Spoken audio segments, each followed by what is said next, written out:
বিসমিল্লাহির রহমানির রহিম। হে সমস্ত জগতবাসী, আজ আমি শামীম আলী চিশতি আপনাদের সামনে যে আলোচনাটি নিয়ে হাজির হলাম, সেই আলোচনাটি অবশ্যই আপনাদের খেয়াল করতে হবে।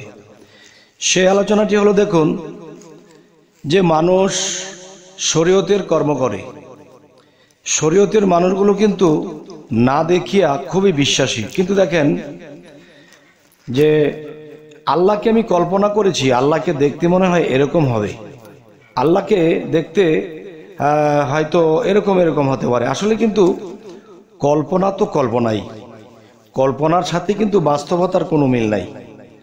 তবে আজকের যে আলোচনাটি করব সেটি হলো, দেখুন আমরা মনের ভাবনাতে রেখেছি যে আল্লাহর হক যেই কর্মগুলো আমলগুলো করতে হয় সেগুলা করব, কোরআন হাদিসের অনুসারে চলব, আমরা এই আমলগুলো করব। কিন্তু আল্লাহ কি দেখবে, আল্লাহ কি দেবে না, আল্লাহ কি আমাদেরকে ভালোবাসবে, আল্লাহ কি আমাদেরকে ভালোবাসবে না। আবার কেউ ভাবনা নেয়, আল্লাহর এতদিন আমি কর্ম করতেছি, আমল করতেছি, কিছু দেখি না, কিছু পাই না, কিছু বুঝি না, দিন দিন অধঃপতনে যাচ্ছি, দুনিয়াবি উন্নতি নেই, আল্লাহ আমার দিকে দেখে না, আল্লাহ আমাকে চায় না। দেখেন, শরীয়তের লোকেদের মধ্যে এরকম কথা বলছে, ভাবছে, কিন্তু তারপরেও কিন্তু করতে থাকে আমল।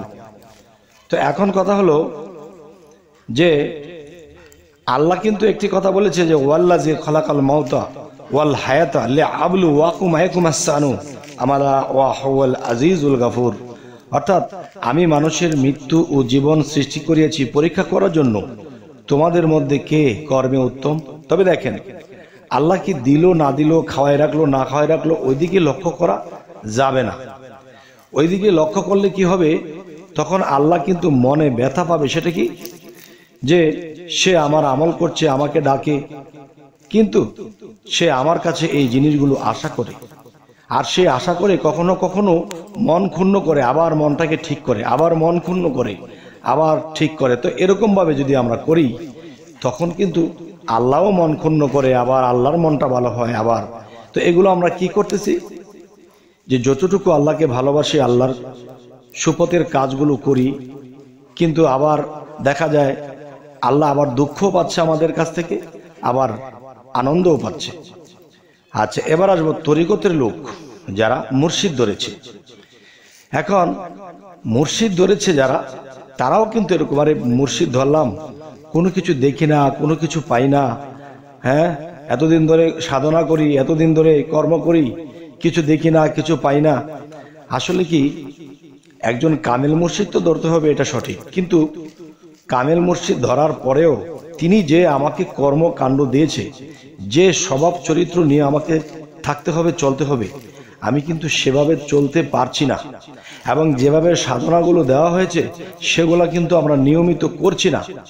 তারপরেও আল্লাহ কিন্তু বলেছে, তুমি যদি অল্প করো অল্পই পাবে, তুমি যদি বেশি করো বেশি পাবে, যতটুকু করবে ততটুকুই তুমি পাবে, কিন্তু পাবো যতটুকু পাবো অতটুকুও তো পাচ্ছি না।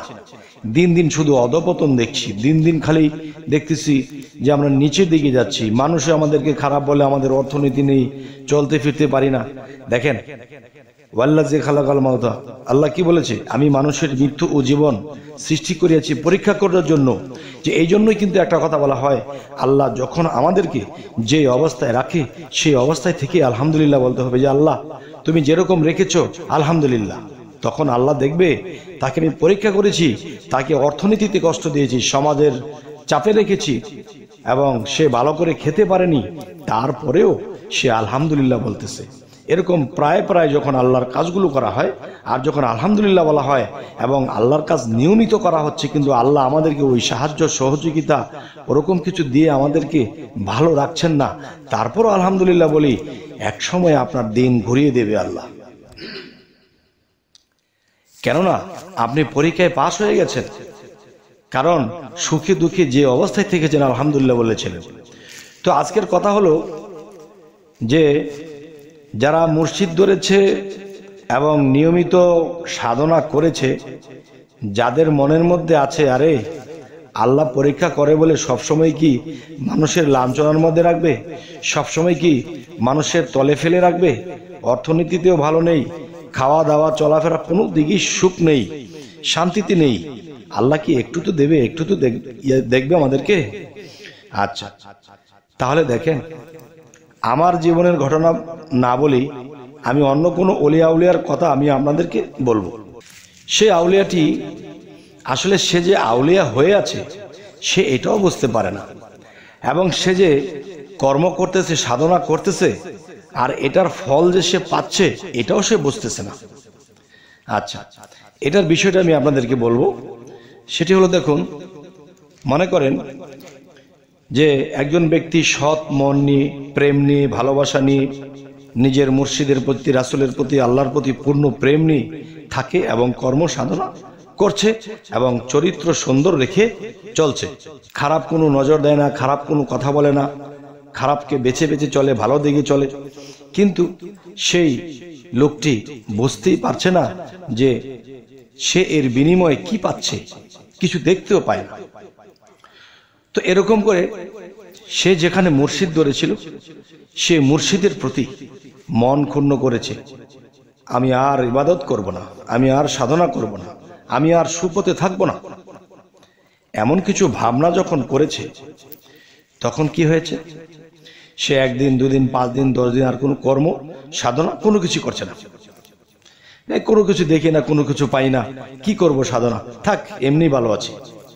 সে যখন সব ছেড়ে দিল, তখন তার মুর্শিদ এসেছে, তখন দেখতে পাচ্ছে তার রাসূলও এসেছে, আর তার মুর্শিদ বলতেছে, বাবা তুমি তো বাস্তবে আমাকে চিনো, কিন্তু দিনের নবী যিনি রাসূলুল্লাহ সাল্লাল্লাহু আলাইহি সাল্লাম, যিনি পৃথিবীতে ছিলেন, তিনি কিন্তু তুমি কখনো দেখোনি। তাই এই যে আমার সাথে যাকে দেখছো, সালাম করো, তাজিমে সেজদা করো, তিনি এই রূপে ছিলেন দিনের নবী।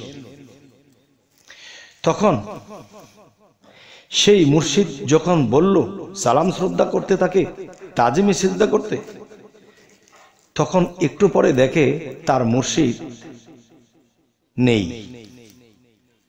মুর্শিদ কোথায়? এখন দেখতে পাচ্ছে যে সেই মুর্শিদ রাসূলের সাথে মিশে গেছে। তার মানে মুর্শিদ কে? তাওহীদেরই মুর্শিদ আমার মুহাম্মাদের নাম, যিনি হাকিকতের মুর্শিদ, তিনি কিন্তু রাসূলের সাথে মিশে আছে, রাসূল তার সাথে মিশে আছে, দুই মিললে একাকার। এখন সেই রাসূল বলতেছে, আর সেই রাসূলের মুখ দিয়ে বের হচ্ছে কি? নূরের জ্যোতি, তার শরীর থেকে নূরের জ্যোতি বের হচ্ছে।